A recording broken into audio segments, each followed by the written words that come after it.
Hello, everyone. You are all very welcome to today's webinar on the MSc in blockchain. I hope you are all keeping well and adjusting to the new norm that we find ourselves in.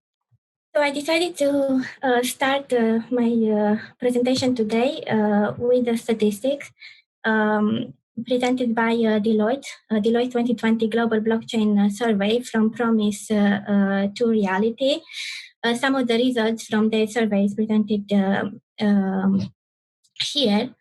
Their survey included responses from about 1,500 senior executives, and basically suggests that initial doubts about the blockchain are fading and is not seen anymore as just a simply promising technology, but as an integral part to organizational innovation. You can see from some of the stats presented here that 39% of the respondents already brought blockchain into production, quite a leap there as compared to the 2019, where there were only 23% of the respondents bringing the blockchain into the production. 55% of the respondents stated that blockchain is a top 5 priority, so strategic priority. It's not that much different as compared to 2019. It's still an increase, but it's quite a considerable difference as compared to 2018, quite a considerable increase there. And another interesting statistic, especially in the context of this presentation, it's about the hiring. So the respondents said that they are currently hiring or plan to hire within next 12 months. Staff with expertise in blockchain. 82% of the respondents say that they intend to do this. The next, I'm going to dive into my presentation about the MSc in blockchain, a master that is provided by DCU and is co-funded by Technology Island ICT Skillnet. The full name of the master is MSc in Computing, Blockchain Distributed Ledger Technologies, because we felt that it has the longest currency for the graduates, and it's a valid title even in 30 plus years from now on. But it's obviously a master that is strongly branded to be an MSc in Blockchain master. So from now on, I'm simply going to refer to it as an MSc in Blockchain master. It's the first MSc in blockchain master in Ireland, and it was created as a response to a skills gap that was identified by Technology Island ICT Skillnet in collaboration with Blockchain Ireland. So they stated surveys were carried on, and it was identified the lack of blockchain skills at the national, but also an international level. So in order for the blockchain, in order to progress the blockchain adoption and development, Ireland will require obviously software developer with the requisite blockchain knowledge and development skills. Hence, this master that is co-funded by Technology Island ICT Skillnet. The curriculum was developed in collaboration with the industry, so it was a collaboration between DCU and other industry partners in order to make sure that we meet the needs of the industry. The master is supposed to last for 2 years, so it's a 2 years online part-time course that was developed considering that we need to provide flexibility for the working professionals to be able to learn while they are working obviously full-time.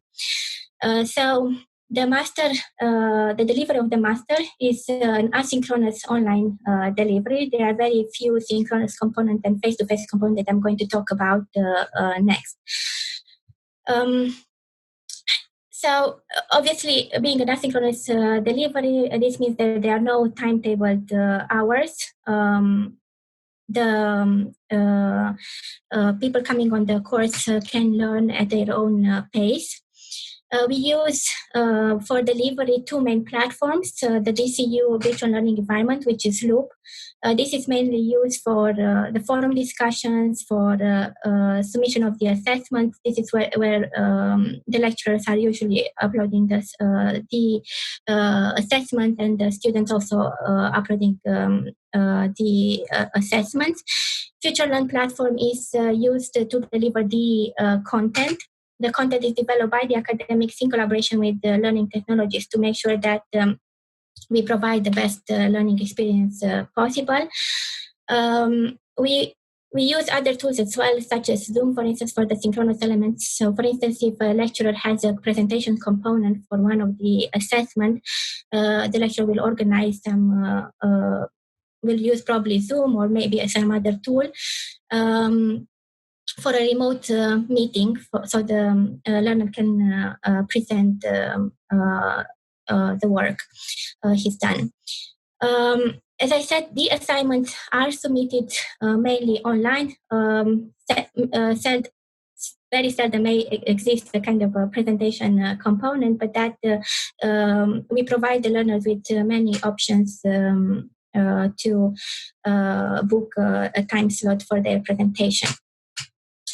As I said, we have face-to-face and synchronous components. These are mainly the exams. Most of the modules on the program have a terminal examination, and that was designed to happen in campus.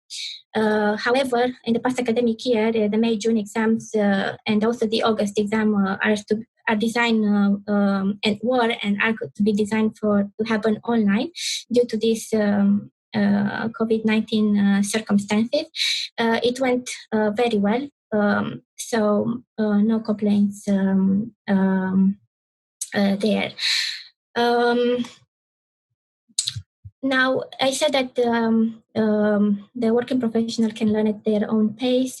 There are no timetabled classes, but in the beginning of the semester, we provide a timetable for the assessment to make sure that they keep on track with their learning.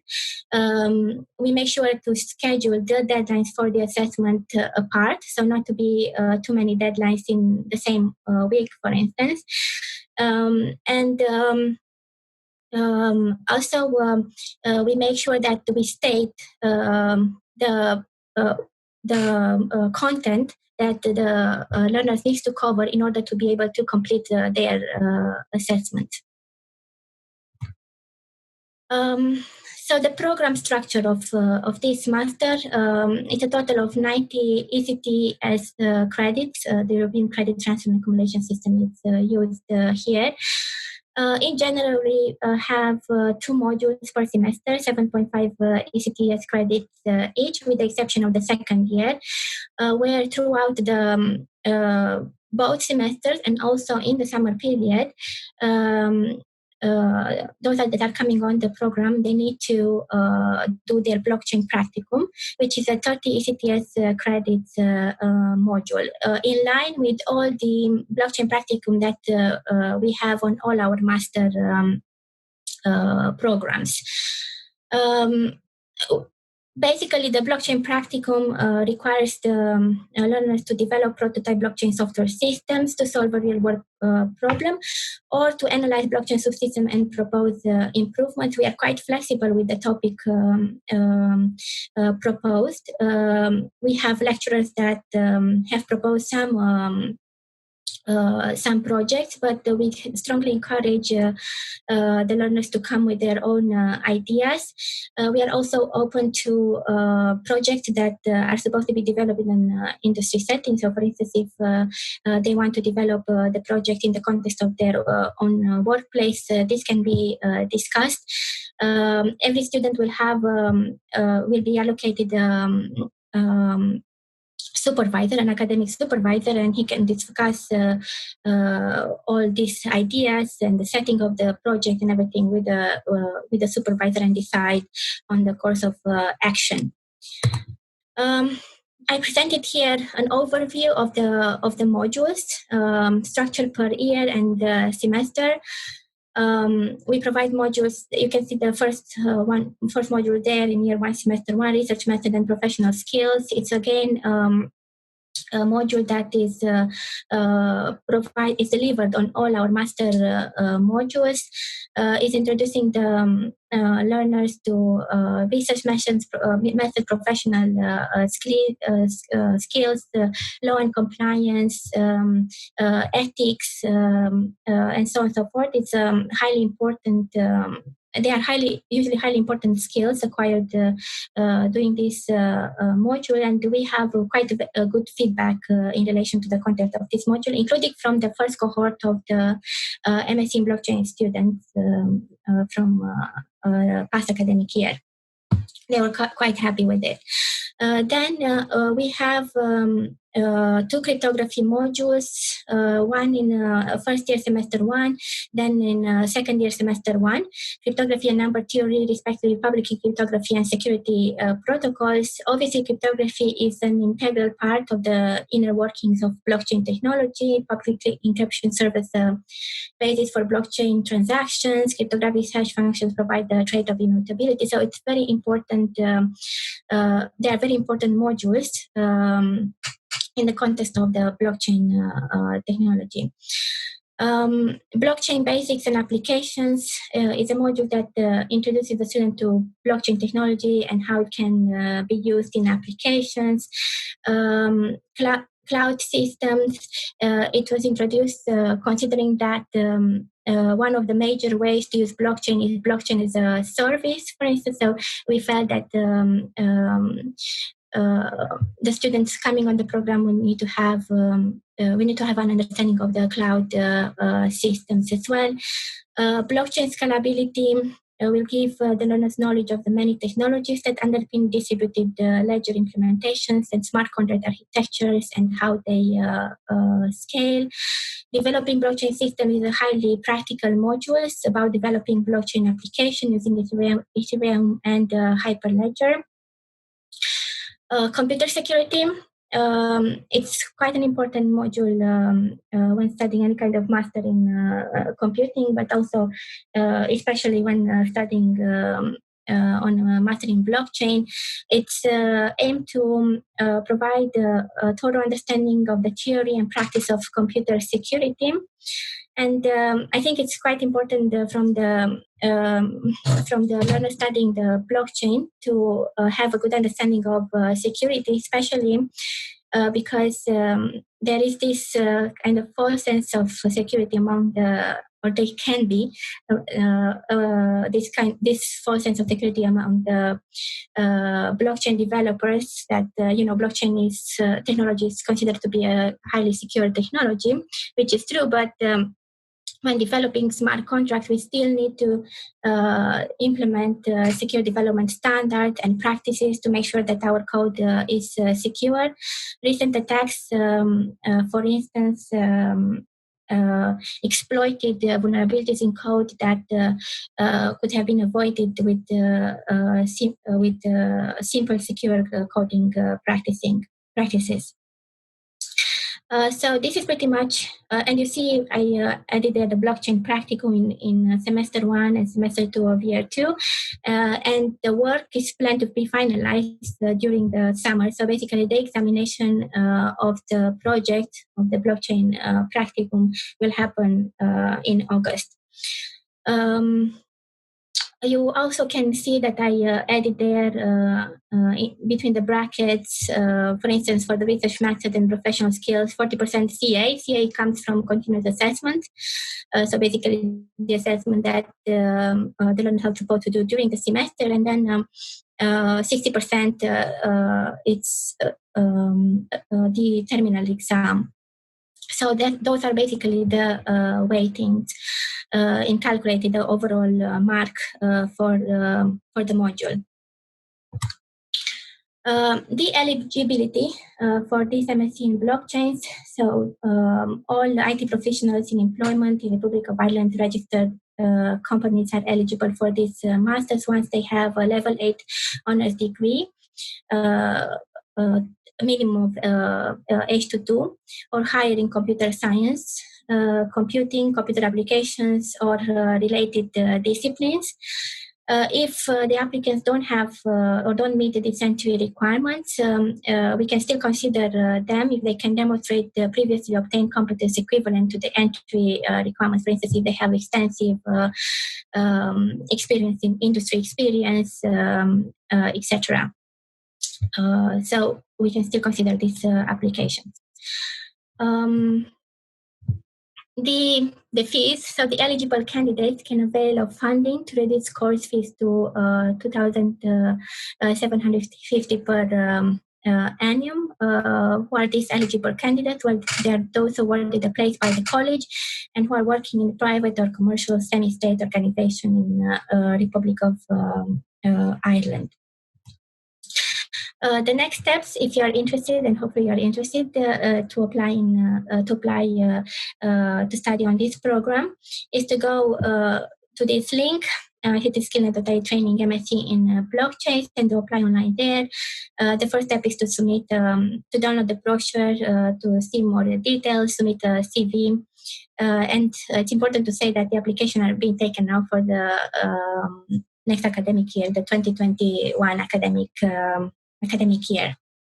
Okay, so my name's Andrew. I'm currently halfway through the blockchain master's program in DCU. So we've completed year one, and I was asked to just give a little bit of information on what I'm currently working on and also how the course kind of helped me in my career. So I have a couple of things I'm going to talk about, just a very brief slide on blockchain, a little bit about the company I work for, Blockdemon, and then a little bit about the course and the kind of activities we got up throughout the year. So first, what is a blockchain? I won't dwell on this too much. A lot of you people already are familiar or have some ideas, but basically it's a ledger, a distributed ledger of data that's shared among nodes or computers that are connected to the internet. It's secured by cryptography, which we'll touch on a little bit in a while. And then there's a couple of different ways that cryptography is enforced. So the kind of leading implementations that we have in the industry now are proof of work, which involves mining and hashing algorithms. And then we also have proof of stake, which is another kind of incumbent technology that's starting to gain a lot of traction with the newer protocols. So the main thing that a blockchain does is it keeps track of information. So you've got like accounts and transactions and assets and the kind of how those move around the network and get passed around between different participants. So back in 2009, Bitcoin was the first protocol that kind of pioneered this technology. It was a cryptocurrency. I'm sure many people have heard about it. During the course, you learn a lot about it, which is very interesting as well.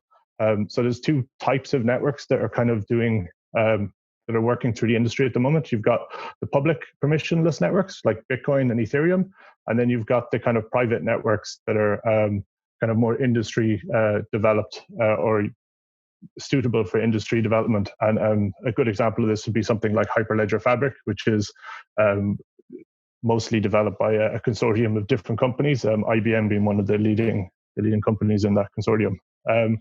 So there's kind of a few different places where crypto and blockchain technology is used. We're starting to see a lot of interest in enterprise use cases. And certainly with the company I work for, we're getting a lot of interest from enterprises. Some of the good examples would be something like supply chain tracking of data and supply chain components as they move throughout the world and get shipped and things like this. And then there's another emerging thing that is starting to gain a lot of traction as well. And this is dApps or decentralized applications, which run on smart contract technology and deployed to blockchains like Ethereum or Algorand. So what do I do? So I'm the lead engineer, a blockchain engineer in a company called Blockdemon. We do blockchain nodes as a service.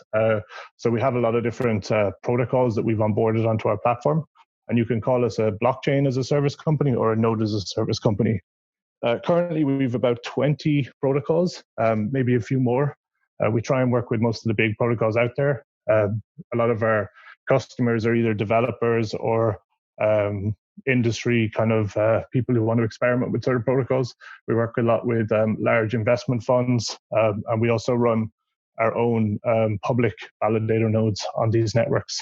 So we have quite a lot of nodes. I think over 1,000 nodes running in a multi-cloud environment, distributed all across the different regions and different clouds in the world.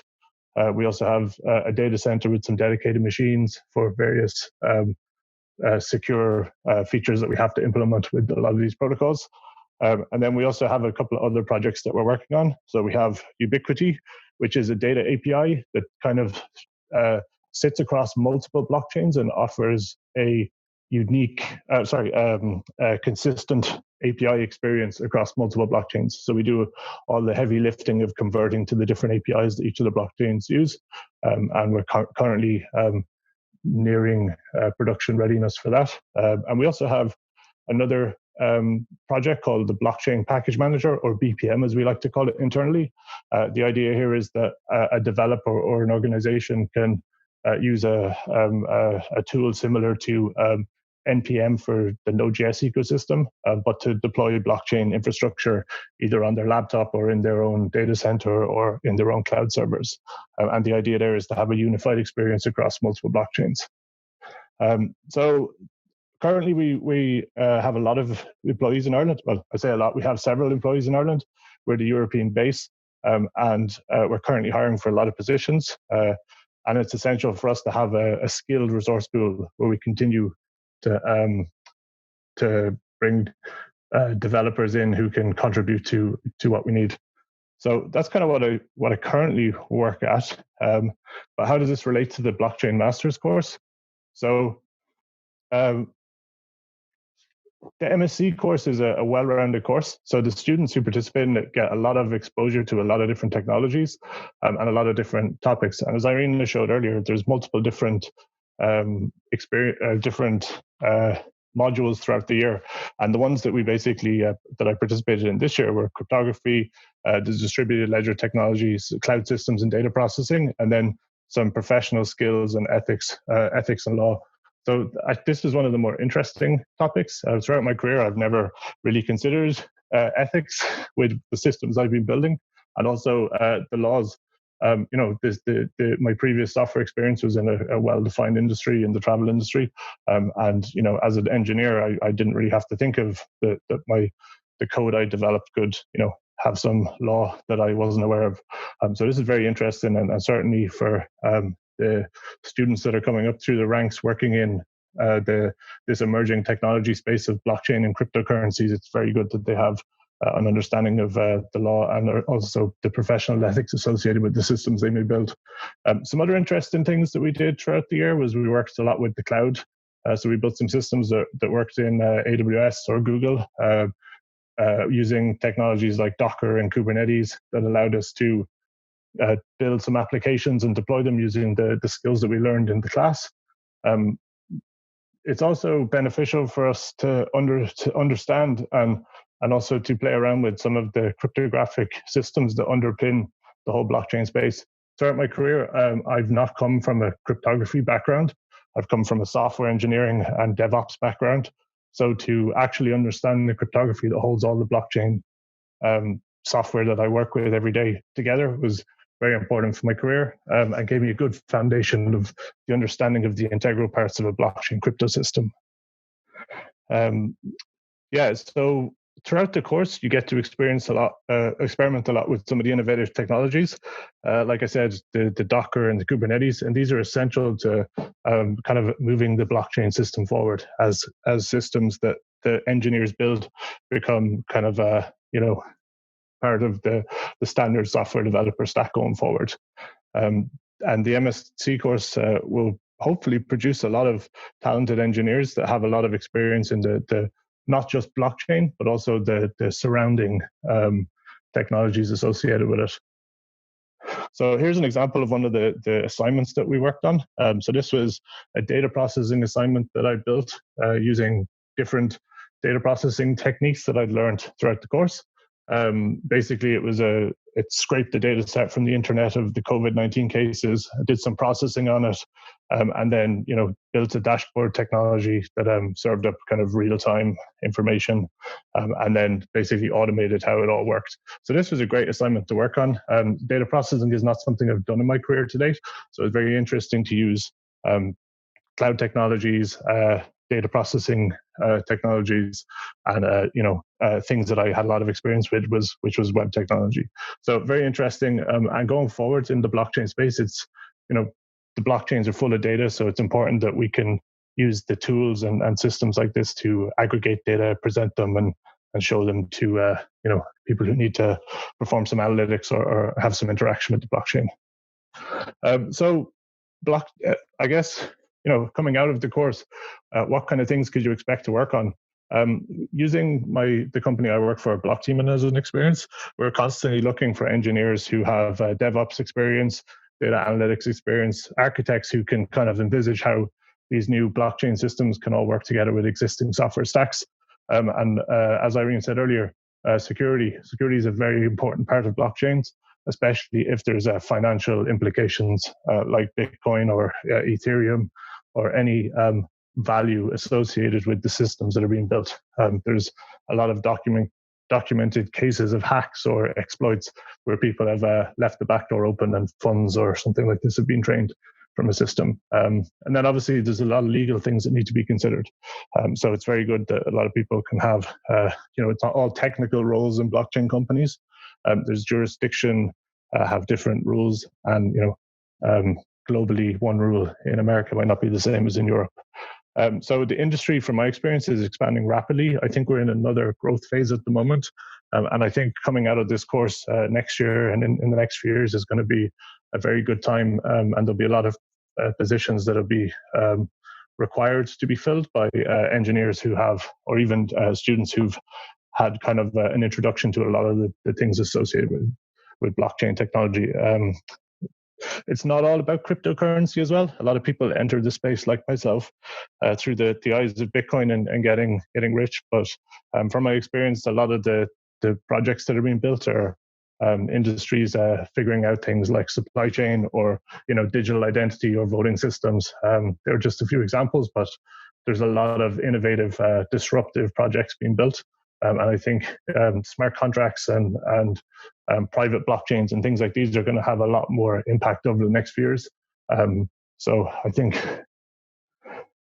we're going to see a lot more wave of engineers and building on systems over in the near future. Companies like Blockdemon were mostly in the infrastructure and data side of things, but developers can obviously utilize systems that we build to build the next generation of decentralized applications. So that's pretty much all that I have. Thanks for your time. I just must say that the course is very interesting. Looking forward to year 2 and currently thinking of the next, the blockchain practicum. So I'm going to hand over now to the next presenter, David. Thank you very much, and welcome again to today's webinar and the MSc in Blockchain and DCU. My name is David Roche. I'm with Pramerica and for the last 10 years, and it's a great pleasure to be involved here today. I have had a lot of experience in the FinTech industry and the tech fin industry over the last number of years. So my presentation today will be based on the FinTech industry in blockchain. I consider at this moment of time, I suppose there's 3 types of blockchain. There is blockchain for business or for the industry. There's blockchain in cryptocurrency, and there is blockchain in research. And so my presentation today is really about the industry. Everyone realizes that there is blockchain has become a commonplace now, and people are starting to believe in the benefits of solving real problems. In the last presentation, Andrew gave a quick definition of what blockchain, the features of blockchain. I suppose in a nutshell, on the bottom right-hand corner of this particular slide, I created the acronym of SEOSSS, which really means secure, efficient, open, scalable, synchronized, and smart. And I believe this is what the industry in FinTech is looking for. And that is why I believe in the next number of years, blockchain, particularly in the financial industry, will accelerate massively. If you were to have a quick look today in governments, blockchain connecting with governments worldwide. As we all know, governments are highly decentralized and often without efficient means of knowing what they have spent money on or what they are funding in the future and what outcomes have been achieved. If you were to look at private enterprises as an example, many affected industries will be those that have large sets of business relationships with networks of suppliers. These are businesses that are driven by complex relationships across many layers of suppliers. So blockchain will have an enormous effect there. If we were to look at the food production sector, for example, producers and exports are able to control what happens during food production process or as part of onshoring processing. Blockchain allows effectively and efficiently to certify those products as it passes through the entire supply chain. If we were looking at the telecoms or the telco sector, I mean, industry leaders, country leaders like Spain, Germany, and the UK, they have jointly finalized a trial for a blockchain solution on the settlement of roaming charges and roaming settlement agreements, reducing capital costs for telcos and supporting a faster revenue recognition. So that is really a brief on the sectors outside of the financial services. But I wanted to concentrate today on the fintech services sector on blockchain. As we all know, blockchain is empowering enterprises today to drive greater transparency and traceability and operational efficiency for a multitude of businesses. And financial services are exploring now how to fully benefit from deploying blockchain, identifying product opportunities, regulatory concerns, and the difficulties identifying and assessing risks. So if, in a nutshell, blockchain is a digital ledger verifying transactions shared amongst distributed network of computers. And some of the areas that we have seen of late, like securitization, like payments and settlements, intercompany settlements, smart contract testing, syndicated loans, and digital asset custody and custodians. These are from design to delivery. And if we were to move on to where we are today in the area of digital assets, in the area of smart contracts, in the area of digital identity and distributed ledger, hyperledger, and distributive apps, this is where I see the industry going. I suppose in the next number of months, in the next year, we would look at some of the trends that are going to happen in blockchain. I suppose where I would probably put as number one would be the whole area of blockchain as a service by big tech companies. This is really, if you were to look at the likes of, we'll say, the Microsoft or at the Amazons of this world, they are hugely involved in all of this aspect. The whole area of federated blockchain, which is really an upgraded form of the original blockchain. The area of stable coins will become much more visible. I mean, in 2008, 2009, 2010, using Bitcoin as an example of cryptocurrencies was highly volatile in nature at the time. So there is an opportunity for others to come on board. And as of now, stablecoins are in their initial phase, and it is predicted that 2020 will be the year where blockchain stablecoins will achieve their all-time high. So moving on, if you were to look at social networking, I was saying there was around 2.8 billion of social media users around the globe in 2019. So the introduction of blockchain in the social media world will be able to solve problems related to all the notorious scandals or privacy violations, data control and content.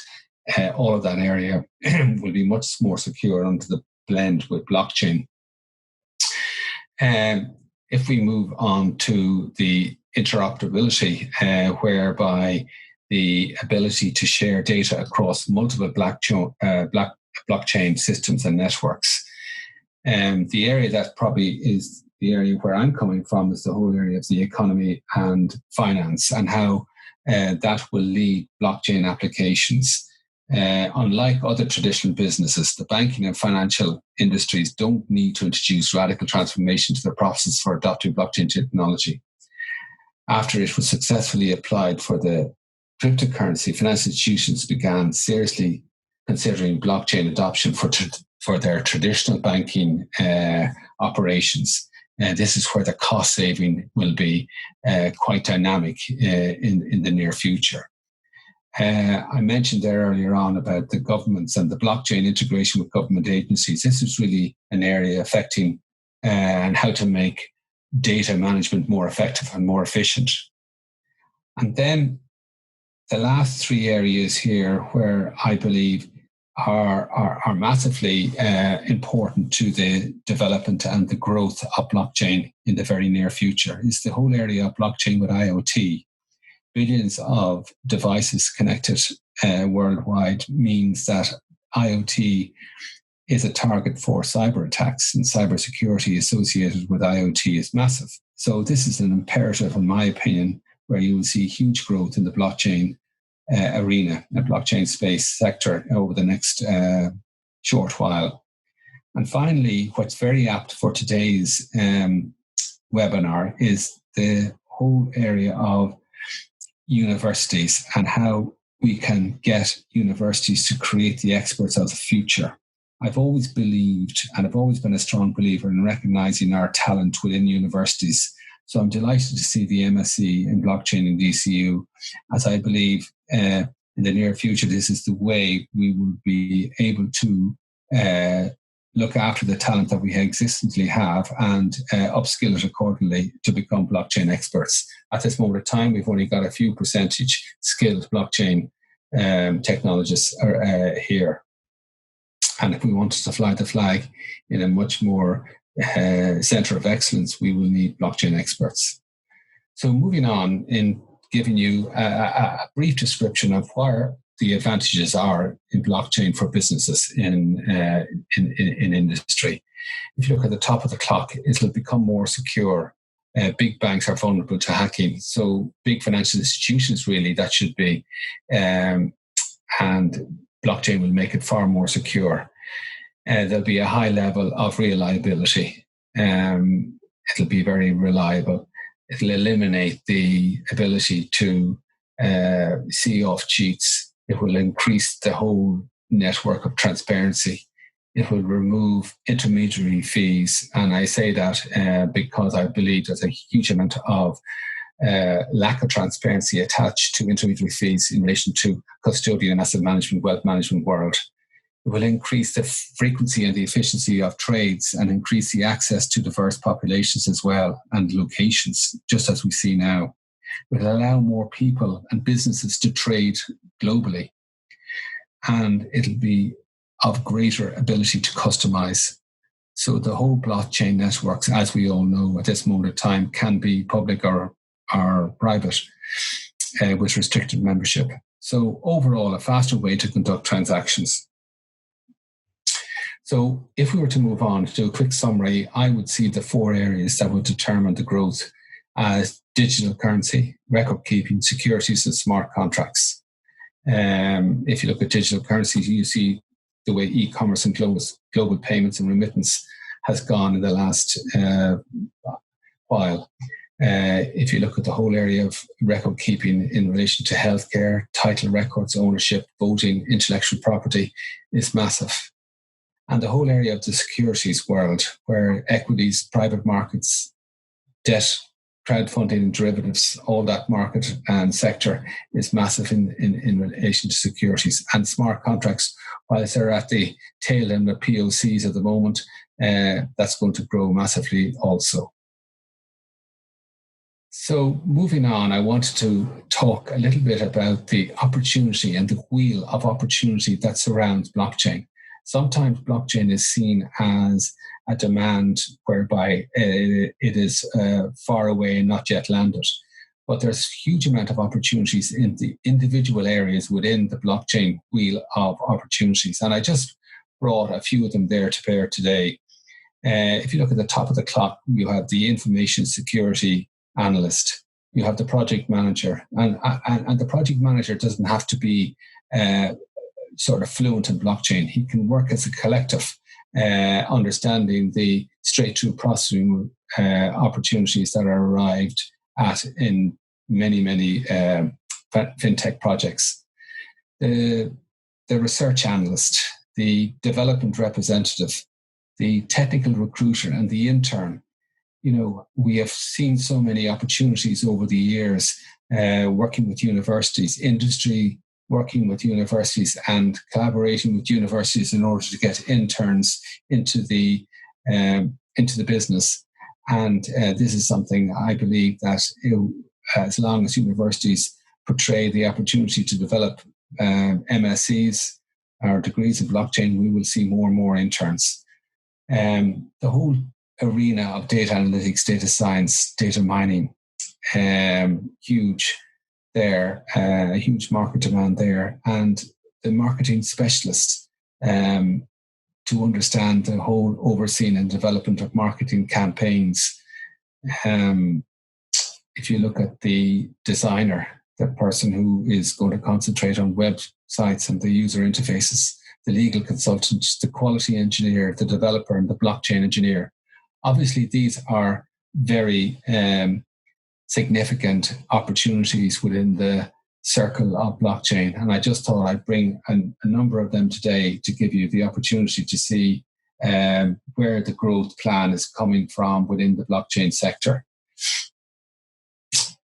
Moving on, that really is just a text slide allowing you, when the slides are shared, to understand what I have actually been saying for the last number of slides. And obviously, I wanted to put a structure, I wanted to put a slide in place that would show you the three-tier structures that are associated today with blockchain for business, the applications and solutions associated with blockchain. And just take one of them there, the whole area of exchanges, payments and investments, the merchants, the brokerage, the trade finance, the financial data, right across to retail banks, corporate banks and money services. So that is just one pillar. And then you've got the pillar of middleware and services. Obviously, you have the services, software development, you have the APIs, special APIs, the platforms and the smart contracts. And then the infrastructure and the base protocols under public-private payments and miners. So that's just give you an overview on one slide of the three-pillar approach. Thank you very much. It's been great to be involved, and we welcome everyone to a Q&A session. I think we have one there. Are there any small, medium enterprise companies using blockchain? From my perspective, from my experience, there's a couple of companies that we've been working with. I can't actually name the names, but there's some large enterprises we've been working with, working in the oil space, who asked us to do some prototype work for them. So that project is still ongoing. So there's another question there. Do we have any real cases for enterprise blockchain?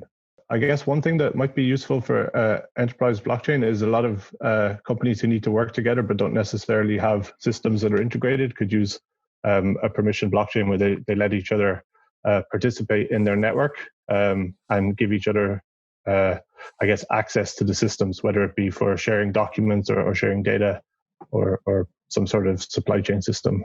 We have another one there. Can you give some examples of blockchain applications? Yeah, so there are lots of examples of blockchain applications. I think David shows in a comprehensive slide there. There will be application in the IoT, in the insurance, in terms of claim processing, for instance, smart appliances, in healthcare, supply chain. So there are quite a lot of use cases for the blockchain. Yeah, I think a lot of the smart contract technology is only really starting to kind of see developer using it, and I think you'll see a lot of innovative applications over the next couple of years as people start to figure out exactly how they can use these decentralized apps. Yeah, there are lots of research going on in the context of smart cities, for instance, the context of how to secure with the blockchain the self-driving vehicles, etc. So there are lots of interesting use cases for blockchain and many more coming, as I said. David, any thoughts on where do you see other blockchain technologies such as Bitcoin going in the future? Tech integration, that you're the finance guy. Well, I have followed Bitcoin since 2008 and its real dominance right, I think, up to about 2017. Then it fell off a little bit, and it's now there are many other stable coins in the marketplace, including Ether. I suppose it depends a lot on governments themselves, whether they want to become part of the whole cryptocurrency field and the world of blockchain. And I think it is probably regulation and governments are the two worrying aspects as to where the growth will come in the future of cryptocurrencies. At this point in time, I don't see it as active as it professes to be. You get other people who are making comments about cryptocurrencies that they would never buy them as part of their asset management funds. So I think once regulation comes in and once governments participate, you will see a different angle towards cryptocurrency.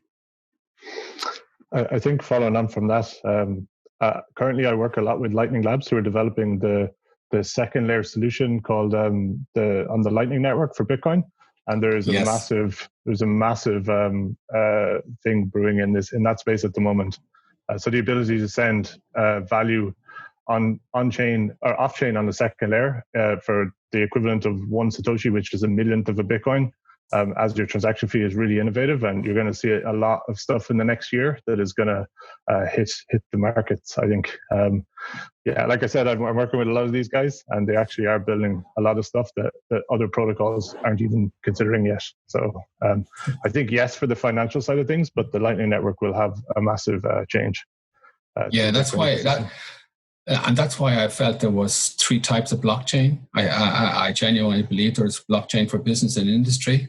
I think there's a blockchain for cryptocurrency, and I think there's blockchain for research.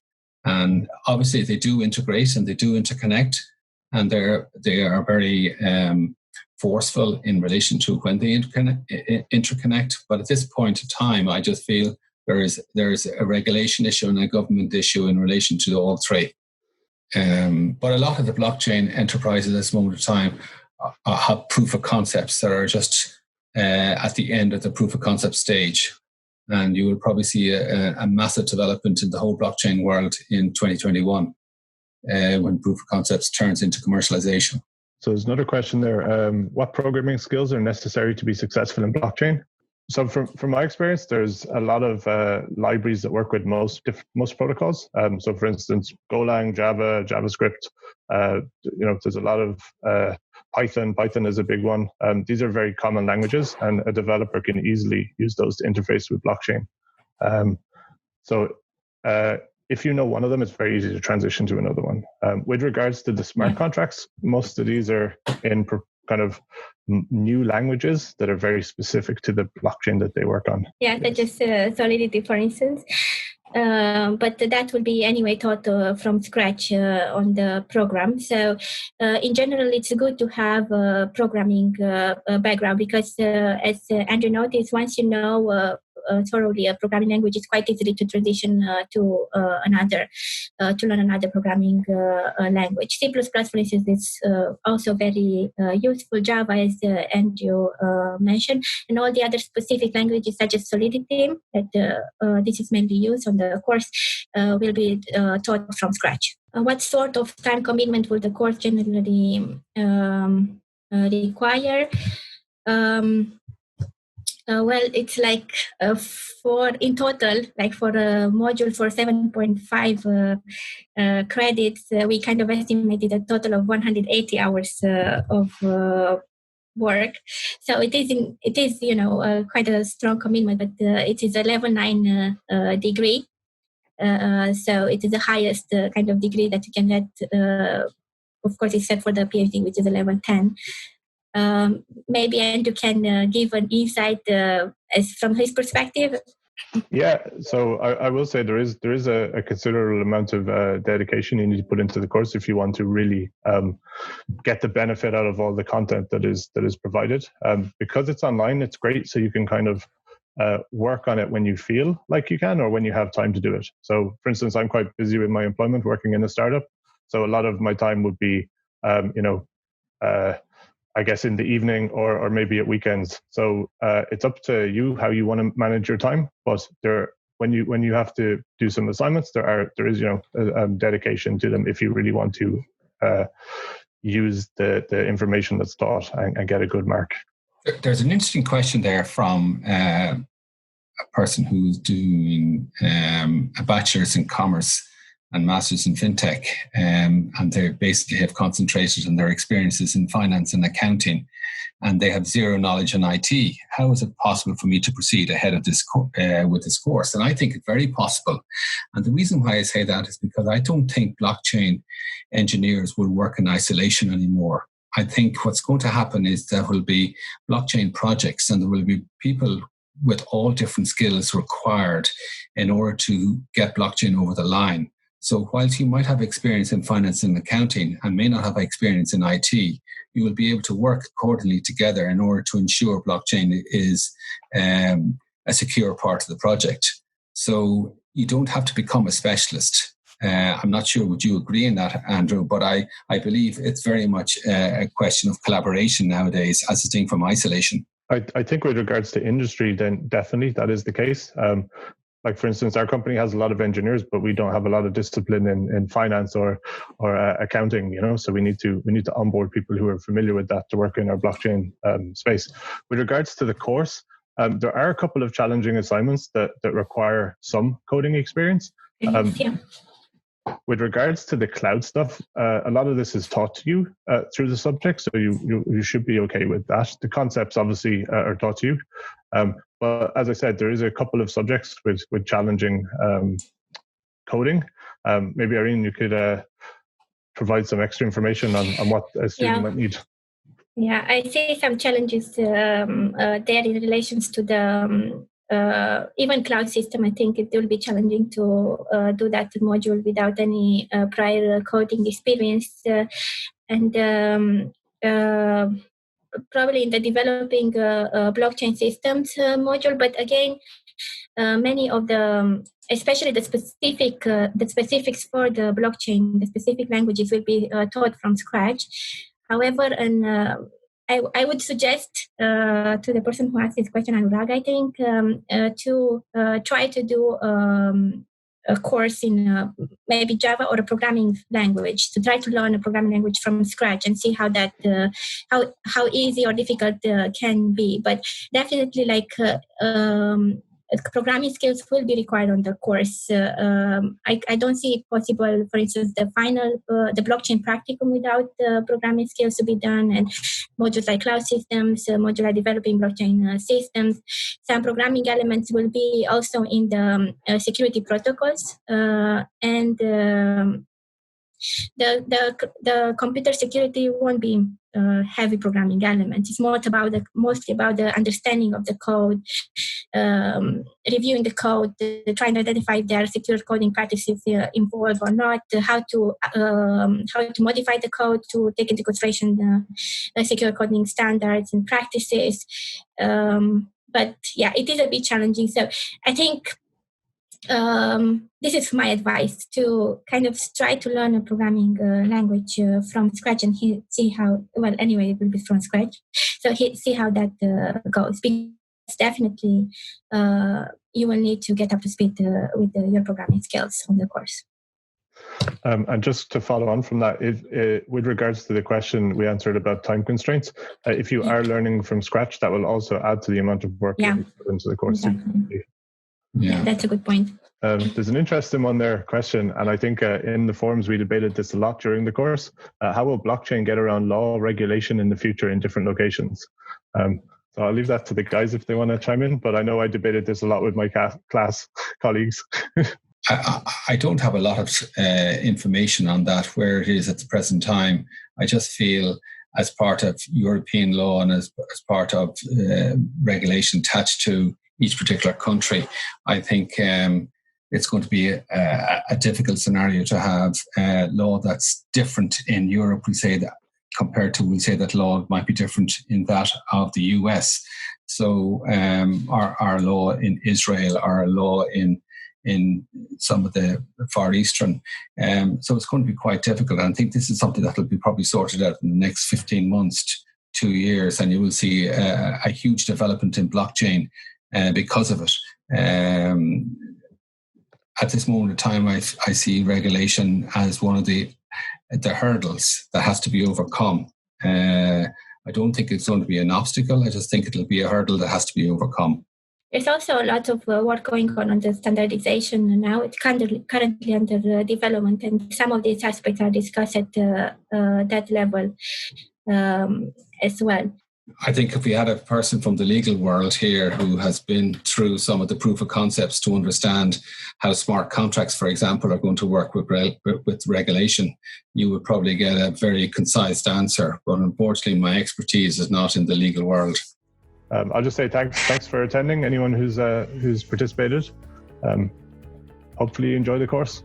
And thank you very much, again. Thanks for watching.